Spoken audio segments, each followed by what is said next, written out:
The coast was calm as the patrol ship cut through the water. Nothing unusual was expected that day. The crew chatted, half-focused on routine checks. Suddenly, one sailor pointed toward the horizon. Something round and green floated in the waves, not fitting with the empty stretch of sea they had been scanning all morning. At first, everyone assumed it was a buoy, the kind fisher often left behind. But as they drew closer, it looked too smooth, too rounded. But before we start, smash the like button and make sure to subscribe if you haven't, and hit that notification bell so that you won't miss any new stories. The paint shimmered under the sunday. Some men leaned forward, frowning. A buoy shouldn't be this large or drifting this far from any known fishing grounds. Something was off. The closer they came, the stranger it appeared. This wasn't a simple marker bobbing gently with the tide. Its curved surface caught the light differently. It had dents, scars, and the faded remains of something painted long ago. The crew exchanged uneasy glances. None of them could say what they were really looking at. The captain narrowed his eyes and gave a simple order. "Bring us closer." The crew adjusted course, and the ship slowly edged toward the drifting object. Men crowded the deck, hands gripping the railing, straining for a better look. Their murmurs quieted as the gap narrowed. The strange ball loomed larger than expected. A sailor threw a grappling hook, tapping it lightly against the surface. The sound rang sharp and hollow metal, not plastic or wood. It was heavier than anything that should have been drifting freely at sea, the crew muttered. If it was metal, it wasn't just floating by chance. Something must be pulling it. The captain motioned for the rope to be pulled tighter. The ball rocked slightly, and another clang echoed across the deck. The sound was unnerving, as if striking an old tank. Men stepped back without realizing. For a moment, the water around it rippled strangely, and one sailor swore he saw the ball sink slightly. On deck, the men argued. Some insisted it was simply debris. Others were convinced it was military equipment, maybe even something dangerous. The uncertainty put everyone on edge. Nobody wanted to be wrong if it turned out to be something that could explode. They all looked to the captain, waiting for his judgment. Then one sailor broke the silence. "What if it's a mine?" The word spread quickly, carrying weight. Everyone stiffened. Mines had been known to drift for decades, forgotten relics from wars past. The idea was terrifying. The object's size and strange dents only made the possibility feel more real. The air grew tense. Despite their unease, a rope was tied around it. As the line tightened, the ball rolled slightly against the water's resistance. Instead of moving freely, it felt anchored, as if connected to something deep below. The crew's expression shifted. It wasn't just drifting aimlessly. Something was keeping it there, hidden beneath the waves. The captain lifted the radio to call command. He reported their coordinates, describing the strange object in detail. But after a short reply, the line went silent. The static dragged on longer than expected. The captain tried again. No answer. The crew shifted uncomfortably. Alone with the strange ball, the sea suddenly felt bigger. A sudden shift in the current tugged at the rope, jerking it against the railing. The ball bobbed lower in the water, revealing a faint, rusted loop at its top. The rope strained. Whatever held it below wasn't light. The men exchanged worried looks. They weren't just dealing with a floating sphere. Something else waited. The crew heaved on the rope, expecting it to loosen. Instead, the strain only grew tighter. It wasn't a free object. It was attached. The water shifted oddly, as if disturbed from below. A silence spread over the deck, heavier than before. Nobody wanted to say it out loud, but they all thought the same thing. What was down there?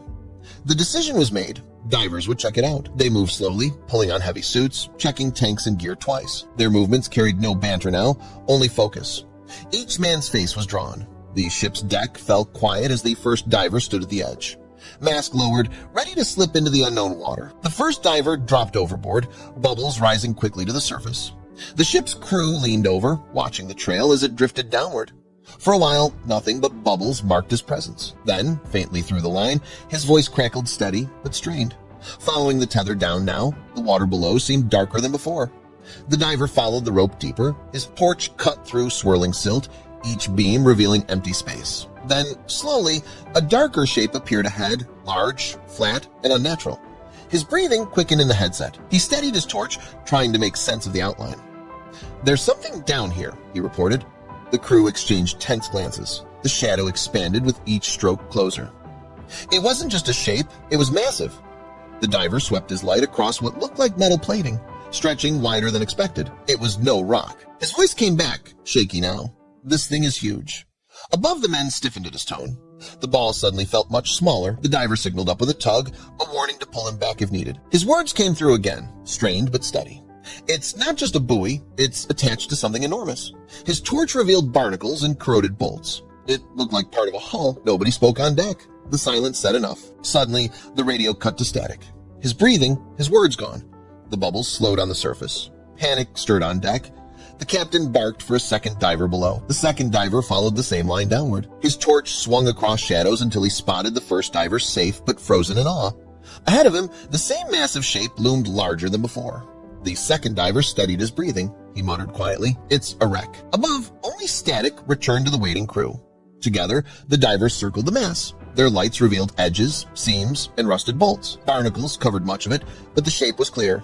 This was not random debris. The structure lay silently, half buried in silt as if sleeping. Both divers hovered, aware of the size. It wasn't just large. It was once built to hold men. The divers scraped gently, revealing markings hidden beneath growth. Letters emerged, faint but unmistakable. Old lettering, the kind used decades ago. The divers steadied their lights. A ship's nameplate, though half eroded, "It's a vessel," one whispered into the comm. The crew stiffened as the word repeated. A lost ship? From when? The mystery deepened. The design was unmistakably old. Rounded edges, heavy rivets, thick plating, the kind of ship not seen in modern fleets. The divers circled, piecing together the hull's outline. Its size was immense, but more striking was its condition. It had been here for decades, untouched. The question formed quietly in every mind. Why had it been forgotten? Toward the stern, a door hung loosely, rusted hinges barely holding. Darkness waited inside. The divers exchanged a glance, both uncertain, but they knew they had to check. They floated closer, shining their lights inside. The beam caught on empty space and silk clouds. But there was more. Something was stored inside. The divers pushed gently and the door swung wider. The sound of scraping metal echoed in their ears. Inside, the space was cramped but intact. They moved slowly, beams lighting corners buried in silt. Shapes began to emerge. Stacked objects, ordered rows, not chaos, not random. It looked like it had been carefully arranged before being abandoned. Rows of crates lined the room, some intact, others splintered by time. Their wooden sides were covered in faded paint. The divers brushed sediment away. The markings were clear enough to recognize as military. Above, the captain received the words, "Crates," dozens of them. The deck crew exchanged tense looks, weapons, ammunition. What had they stumbled on? On the side of one box, they spotted stenkled warning symbols for hazardous materials, the kind used in wartime. For a moment, the divers froze. Uncertain if they should move closer, they studied their nerves, brushing deeper. The markings weren't for explosives. They were for storage, something fragile, something once valuable. The mystery only grew. It became clear the sphere wasn't random. It was a marker tied to the wreck to help locate it, but not to reveal it openly. Someone had wanted it hidden, yet still traceable.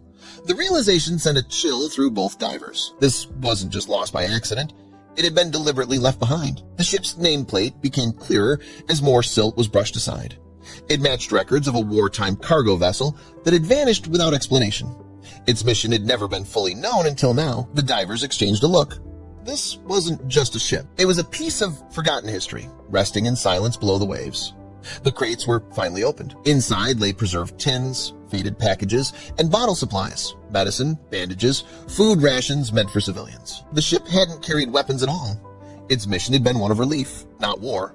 Lost at sea for 70 years, the wreck was finally uncovered. Above, the crew felt the weight of the discovery.